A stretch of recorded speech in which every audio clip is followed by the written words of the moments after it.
इस बीच दिल्ली धमाके को लेकर बहुत बड़ा खुलासा हुआ है। लाल किले के पास कार में जो धमाका हुआ, राजधानी दिल्ली का यह पहला फिदायिन हमला था। फिदायिन हमला वो होता है जिसमें आतंकवादी विस्फोटक के जरिए खुद को भी उड़ा लेता है, मतलब आत्मघाती हमला, और अपने साथ कई लोगों की जान आत्मघाती हमले में ले लेता है।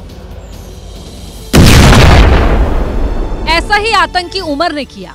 आतंकी उमर ने i-20 कार को चलता फिरता बम बनाया और लाल किले के सामने विस्फोट करके खुद को कार समेत उड़ा लिया और 13 निर्दोष लोगों की जान ले ली।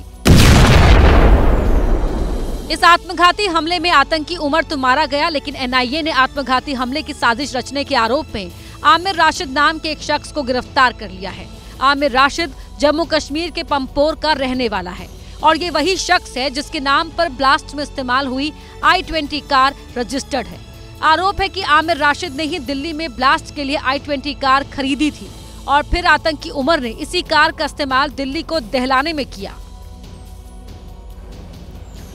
उधर दिल्ली ब्लास्ट में नाम सामने आने के बाद एनआईए ने आमिर को दिल्ली में छापेमारी करके पकड़ा और उसे कड़ी सुरक्षा के बीच पटियाला हाउस कोर्ट में पेश किया गया, जहां उसके गुनाहों का हिसाब किताब हुआ है। रिमांड पर भेजा गया उसको एनआईए की। पटियाला हाउस कोर्ट में सुनवाई के लिए आरोपी आमिर को लाया गया तो एबीपी न्यूज संवाददाता सुशील पांडे ने उससे कई सवाल किए, लेकिन सुरक्षा बलों ने उसे कुछ बोलने नहीं दिया। आमिर किसके कहने पर अटैक किया? आमिर। इसके बाद आमिर की कोर्ट में पेशी हुई तो एनआईए ने आमिर के खिलाफ कई सबूत पेश किए। कोर्ट में एनआईए की तरफ से जो एसपीपी पेश हुए थे, उन्होंने कहा कि इस पूरे मामले में आमिर से पूछताछ करनी है और पूछताछ कर ये भी पता लगाना है कि उनके साथ और कौन कौन लोग जुड़े हुए थे। एनआईए ने कोर्ट से आमिर की रिमांड मांगी तो कोर्ट ने इस पर सहमति दे दी।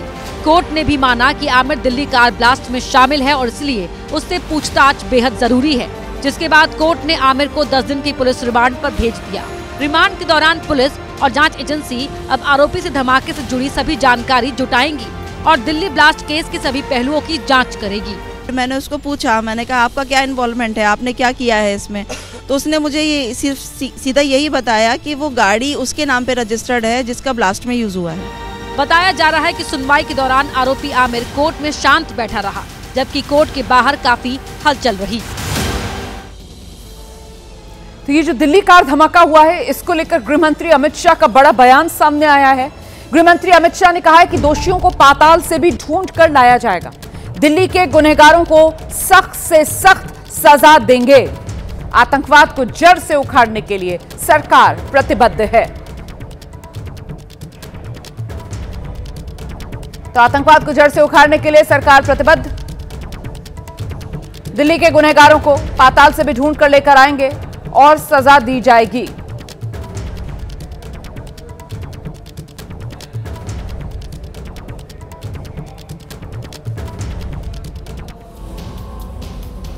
और उधर फरीदाबाद से गिरफ्तार हुई जैश की संदिग्ध आतंकवादी डॉक्टर शाहीन के बारे में भी एक बड़ा खुलासा हो रहा है। जानकारी मिल रही है कि शाहीन के कई मोस्ट वांटेड आतंकवादियों के साथ अच्छे संबंध हैं।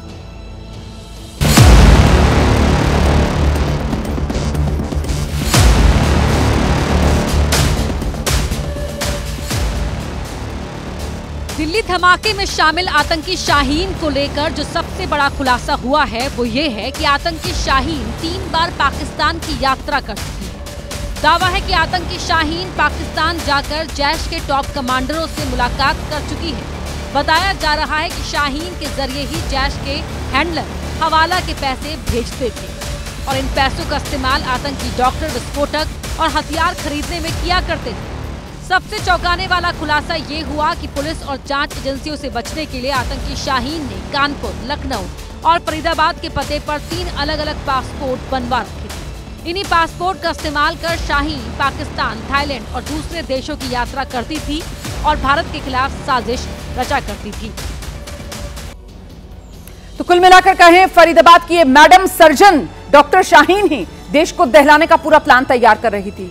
मैडम ही दूसरे आतंकवादियों को लीड कर रही थी और ये बताती थी कि कब हमला करना है, कहां से हथियार मिलेंगे, कहां से विस्फोटक खरीदना है। खुलासा तो यहाँ तक हो रहा है कि आतंकी शाहीन के पास ही हवाला के पैसे आते थे और फिर इन पैसों को दूसरे आतंकियों तक पहुँचाया जाता था।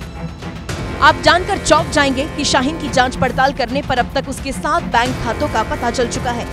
7 साल में इन बैंक खातों में करीब 1,55,00,000 रुपए का लेन देन हुआ है। शाहीन के जो खाते मिले हैं उनमें कुछ प्राइवेट बैंक के हैं और कुछ सरकारी बैंक के। इनमें 3 खाते कानपुर में, 2 लखनऊ में और 2 दिल्ली में होने की जानकारी एजेंसियों को मिली है। जांच में ये भी सामने आया है कि साल 2014 से लेकर साल 2017 के बीच कई बड़े लेन देन हुए हैं। ये रकम कहां से आई और कहां भेजी गई, इसकी जानकारी अब जुटाई जा रही है। एजेंसियां पता लगा रही है कि किन किन लोगों को पैसा भेजा गया है। उधर जम्मू कश्मीर में आतंक के खिलाफ बड़ी कार्रवाई हुई है। कश्मीर के कई इलाकों में CIK की छापेमारी चल रही है। श्रीनगर में, अनंतनाग में, कुलगाम में, ये अलग अलग इलाके हैं जम्मू कश्मीर के जहां छापेमारी चल रही है। CIK की छापेमारी चल रही है। आतंकवादी डॉक्टर से कनेक्शन के मामले में ये छानबीन। तो CIK मतलब काउंटर इंटेलिजेंस कश्मीर। तो ये जो खुफिया विभाग है ये छापेमारी कर रहा है, ये जानकारियां जुटा रहा है। कश्मीर घाटी में आज तड़के सुबह से ही कश्मीर में कई जगह छापेमारी चल रही है। दिन भी नहीं निकला था, रोशनी भी नहीं हुई थी, लेकिन तभी से एक्शन में CIK के अधिकारी श्रीनगर में, अनंतनाग में, कुलगाम में कई जगह छापेमारी चल रही है। CIK जो है वो डॉक्टर से जुड़ी आतंकी साजिश का पर्दाफाश करने में जुटा हुआ है। उसी की परतों को खंगाला जा रहा है और जांच आगे बढ़ रही है।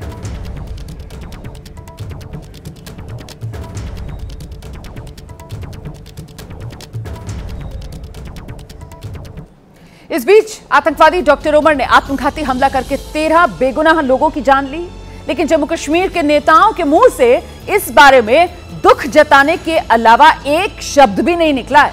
उल्टा अब सुरक्षा बल के जवानों ने आतंकवादी उमर का जब घर ब्लास्ट किया, उसको मिट्टी में मिलाया, तो फिर ये जो नेता हैं इनके पेट में दर्द हो रहा है। दिल्ली ब्लास्ट इतना जबरदस्त था कि उसका झटका जमीन से 40 फीट नीचे तक महसूस किया गया। लेकिन दिल्ली ब्लास्ट के 3 दिन बाद पुलवामा में भी एक ब्लास्ट हुआ। पुलवामा में दिल्ली को दहलाने वाले आतंकी उमर के घर को बारूद से जमींदोज कर दिया गया। यह सिर्फ एक ब्लास्ट नहीं बल्कि साफ संदेश था कि आतंकियों के साथ यही होगा। लेकिन आतंकी उमर के घर पर हुए एक्शन पर कश्मीर के नेताओं को दर्द है। PDP चीफ महबूबा मुफ्ती सवाल उठा रही हैं, आतंकियों से हमदर्दी दिखा रही हैं। वो ये सोचते हैं जितना हिंदू मुस्लिम होगा, जितना ब्लास्ट होंगे, जितना खून खराबा होगा, उतना मुल्क में पोलराइजेशन ज्यादा होगा, उनको वोट मिलेंगे। मुझे लगता है उनको दोबारा सोचना चाहिए। सिर्फ महबूबा मुफ्ती ही नहीं, अब्दुल्ला फैमिली भी सुरक्षा बल की कार्रवाई को कटघरे में खड़ा कर रही है। फारूक अब्दुल्ला भी कह चुके हैं कि डॉक्टर्स मजबूरी में आतंक का रास्ता अपना रहे हैं। और इस बीच एक बड़ी खबर आपको बता दें, आतंक के डॉक्टर मॉड्यूल पर शिकंजा और कसा है। उत्तर प्रदेश की राजधानी लखनऊ में ATS ने डॉक्टर निसार से पूछताछ की है। डॉक्टर निसार ने कानपुर के GSVM कॉलेज से पढ़ाई की। गिरफ्तार डॉक्टर परवेज अंसारी भी GSVM कॉलेज से पढ़ा। डॉक्टर निसार से डॉक्टर परवेज के बारे में पूछताछ की गई है। ये इस वक्त की बड़ी खबर मैं आपको बता रही हूं।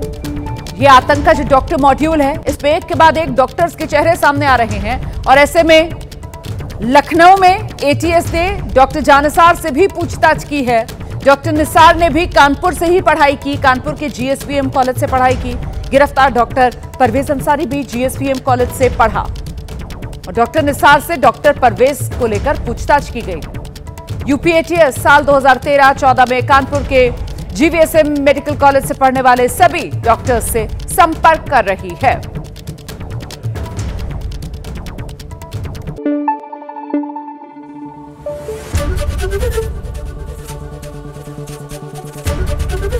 ABP न्यूज आपको रखे आगे।